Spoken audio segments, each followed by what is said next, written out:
14 की बहाली जब करती गई, तो जब 3 में बहाली की गई तो हम लोगों को ही सरकार के द्वारा शिक्षा मित्र नाम दिया गया और यह कहा गया कि पहले वाले जो शिक्षक थे वो वेतन ज़्यादा लेते थे, पढ़ाते नहीं थे। शिक्षा मित्र वाले जब से आए, पूरे बिहार के जो 25 लाख बच्चे विद्यालय से बाहर थे वो ला के संभाल दिया, विद्यालय को संभालने का काम किया। 2009 तक हम लोग ठीक रहे। 9 में सरकार कही कि अब आप एक बार दक्षता परीक्षा दे दीजिए, दक्ष दिखाइए आप दक्ष है कि नहीं। हम लोगों ने सरकार की चैलेंज को स्वीकार किया और दक्षता दिया और 93% तक मार्क्स लाया। इसके 93% तक? हाँ, 93%। खुद मेरा है 93%। हम लोग नंबर लाए, वहाँ हम लोग वहाँ तक ठीक थे। फिर जब भारत सरकार का अध्यादेश लागू हुआ 2011 में कि अब जो शिक्षक बनेंगे वो टीईटी पात्रता परीक्षा देकर के आएंगे, वो शिक्षक बनेंगे। अच्छा, तो लोग उसको स्वीकार किया और उस समय बिहार में पहली बार 28 लाख अभ्यर्थी बैठे। एक बार में 28 लाख अभ्यर्थी में करीब 1.5 लाख चुन करके जो क्रीम शिक्षक थे बन करके आए। तो हम लोग फिर वहाँ पर खराब हो गए। सरकार क्या कहने लगी कि अब शिक्षा मित्र वाले खराब हो गए, अब टीईटी वाले अच्छे हो गए। उनके माइंड में जैसा मतलब शिक्षकों को बांट दिया गया वहाँ पर भी। और अब आज टीईटी वाले भी खराब हो गए, हम लोग भी खराब हो गए। और आज जो एजेंसी के माध्यम से बीपीएससी बहाल किया है बिना ग्रेड पे के, उनको आज बहकावे में ला करके नवयुवकों को दिमाग को बहला रहे हैं। देखिए और भी लोग हैं, इन लोग से बातचीत करेंगे। देखिए स्कूल में शिक्षकों को बांट दिया गया, तो कहना है आपको बैठक करना है, क्या कुछ कहिएगा? इसी का तो लड़ाई हम लोग लड़ रहे हैं। सरकार को एक ही मांग रख रहे हैं शुरू से, समान काम का समान वेतन आपको लागू करना होगा यदि आप गुणवत्ता शिक्षा चाहते हैं तो। और इस शिक्षक को विभिन्न श्रेणी में बांटकर यह वह अपने रूप को जो दिखाना चाहता है कि हम हैं ताकतवर, शिक्षक है कमजोर। हम शिक्षक जब भी एकजुटता का परिचय दिए हैं, सरकार को गद्दी से विमुख करने का काम किए हैं। आने वाला विधानसभा भी यह हर्ष होने जा रहा है यदि हम लोगों का जो मांग है शिक्षक विधानसभा में फिर से जवाब देंगे। बिल्कुल जवाब देंगे। हम तमाम शिक्षक एकजुटता का परिचय देंगे और यदि सरकार समान काम समान वेतन, वरीयता का लाभ, एसीपी का लाभ, हम तमाम शिक्षकों को ओपीएस पुराना पेंशन स्कीम लागू नहीं करती है तो हम लोग मुंह तोड़ जवाब देंगे और इसी सरकार को इस बिहार के धरती पर मुंह दिखाने लायक नहीं रहेगी। और सरकार को यह हम लोग अल्टीमेटम देते हैं बैठक के माध्यम से कि जो भी हमारा मांग है, आज का मांग नहीं है, 21 वर्षों का मांग है, आपने स्वीकार किया था।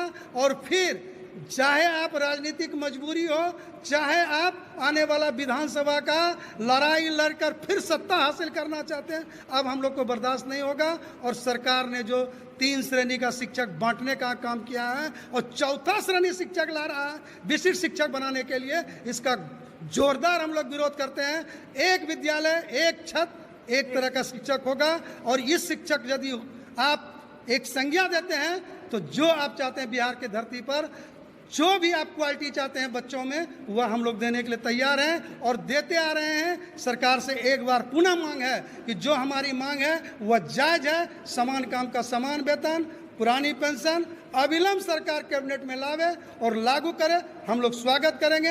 अन्यथा आने वाला समय में हम लोग जैसे विद्यालय में बच्चों को तन मन से पढ़ा रहे हैं, उसी तरह तन मन और सड़क पर उतरकर धन भी लगाएंगे। सरकार को उल्टा घुटना टेकने के लिए उसको मजबूर कर दें। चलिए देखिए और भी शिक्षक लोग हैं, हम इन लोगों से बातचीत करेंगे, जानने की कोशिश करेंगे। कहाँ से हैं सर? हम आरा जिला से हैं, भोजपुर से। ऐसे हम बिहार प्रदेश कोषाध्यक्ष हैं राज्य का।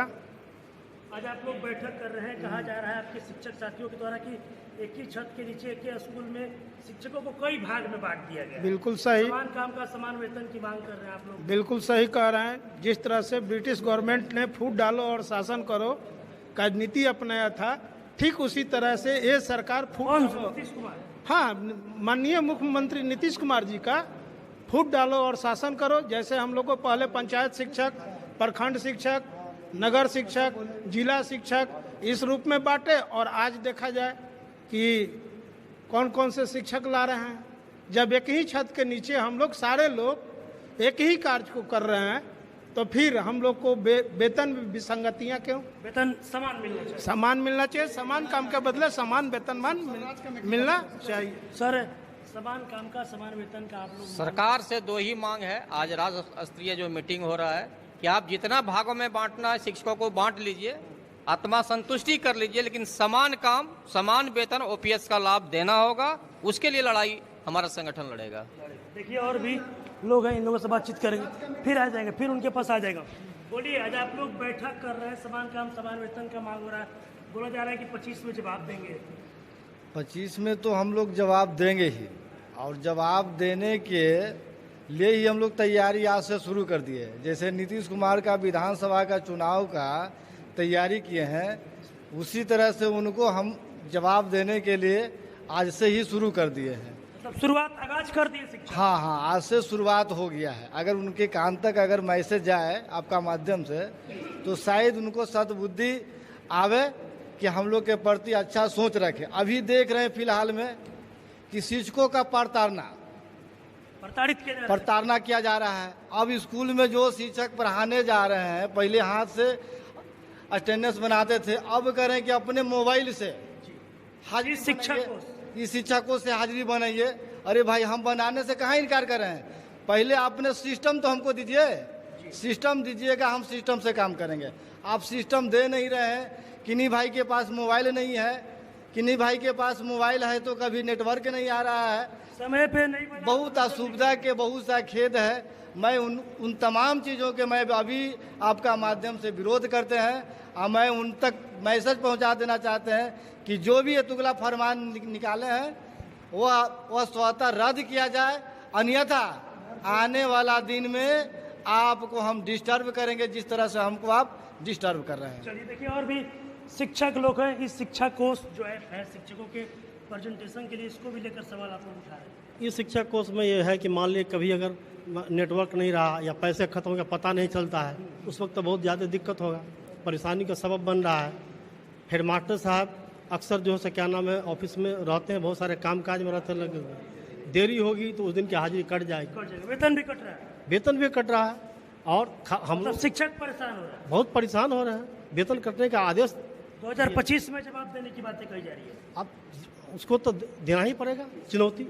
और उसके अलावा ये बात है कि हम लोग 2003 से हैं, जब जब बहाली होती जा रही है हम लोग जूनियर होते चल जा रहे हैं, जो अभी आ रहे हैं वो सीनियर हो रहा है। तमन्नाओं में उलझाया गया हूँ, खिलौने देकर बहलाया गया हूँ। 2012 में जो नियमावली आई है उसमें कहा गया कि क्या नाम है, स्नातक ग्रेड में आपका पदोन्नति किया जाएगा, हेडमास्टर में किया जाएगा, आज तक नहीं किया गया। और नई नई बहाली निकाल रहे हैं, अब पदोन्नति हो ही नहीं रही है। जितनी नियमावली जब भी लागू की गई, उसी नियमावली के डेढ़ से हम लोग को प्रमोशन हर चीज़ का लाभ मिला। लेकिन 2012-2020 का जो नियमावली आई, उससे हम लोग को स्नातक ग्रेड में और हेडमास्टर वाला में कोई लाभ नहीं मिल रहा है। देखिए